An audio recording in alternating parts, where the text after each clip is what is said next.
Waltman saw the creator and said it was decent.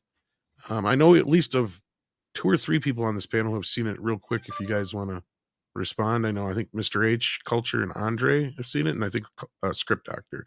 Obviously, I think Chris Gore has. So just about everybody but me and Paul have seen it. Yep. It's beautiful. Disposable. Visually, it's beautiful. And I think if more people supported it from just a visual perspective, we'd get much more lower budget movies. But hey, never mind. I stand corrected. I guess Culture didn't make it to see it. Rest Devin had time. I've been trying to keep up with the Joneses. Stop chasing them. And I thought it was pretentious, and I didn't like it. Ooh. Oh, dear. But did you like how it looked for $80 million? Yes, absolutely.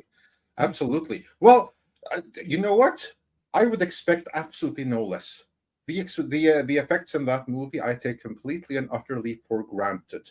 There was nothing groundbreaking about them. The only thing is that they were there consistently in the background the whole time. What they didn't do, they didn't waste any money on CGI shit fests with a ton of like debris and stuff like that on screen all the time, death racers and no, you just augmented every single character of the robots with just like this little subtle thing, and it's perfect. That's what you do how you do special effects. This is the same thing they did on, for instance, Dread. There's a ton of CGI in that movie, but you don't see it because it's there just passively augmenting the background. So yeah, that was good. Also, it didn't have any expensive cast. So of those 80 million, a lot of that is actually on screen. What people forget is that when a movie costs like 300 million or something like that, most of that isn't spent on the special effects. It's blown away on cast and various administrative expenses. I mean, hookers and blow isn't cheap. Yeah, damn right. And as we see here, real quick, we'll go through the box office, and then we'll talk about some of the newer films like The Creator, which came in at 4th place this week, and has a total gross so far of 24 million. So I would imagine that movie's hitting video on demand in the next week or two, probably. Mission Impossible did today. Oh, is it only domestic? Okay. Yeah, it says total gross, so I thought it was worldwide. My bad. But it says domestic at the top. Yeah, it's total domestic gross. Where do I don't see domestic anywhere. Very Right there, top. domestic 2023 weekend 40.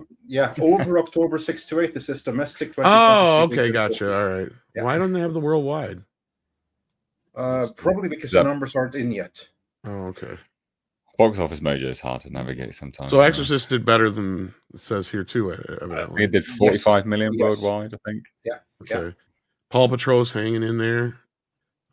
Actually had a pretty good change, it looks like. Yeah, and Saw X is also hanging in there. I have to say that I thought was a really good movie. Did you? I haven't seen it. I need to. I loved it. I was blown away. Okay. It's the best movie of the Saw franchise. Here's what happens when you release a movie too early on video on demand when it still had momentum in the theaters. God. It's now getting beat by A Haunting in Venice. This movie was the number 1 movie like 2 weeks ago or a week ago. Well, it was even last weekend. It's getting I mean they self-detonated that film. It panicked. Yeah. Yeah, but look at the bright side, though. Haunting in Venice, damn, that's some hold. It only dropped 24% since last. That's a decent. Because I think people are finally figuring out what the hell it is, Andre. They're figuring out it's a Poirot movie. And and I think that's what hurt the Jewel of the Nile, Jesus Christ, Death on the Nile as well, is because I don't know how they advertised that one. I have to go back and look. But everyone knew that was Poirot. Yeah, but well, in that case, it's performing right in line with that. But that movie was post lockdowns, so that was before recovery. True, so that was true. The excuse. But that being said, this clip was taken from Midnight's Edge in the Morning, which streams live every Monday, Wednesday, and Friday at 9 a.m. Pacific Time on the Midnight's Edge main channel. There, you can send in your live questions and comments before clips and full stream replays are uploaded to Midnight's Edge live archives. We are also on Twitter, Rumble, Odyssey, and Facebook, so smash that like, help share, subscribe, and join us.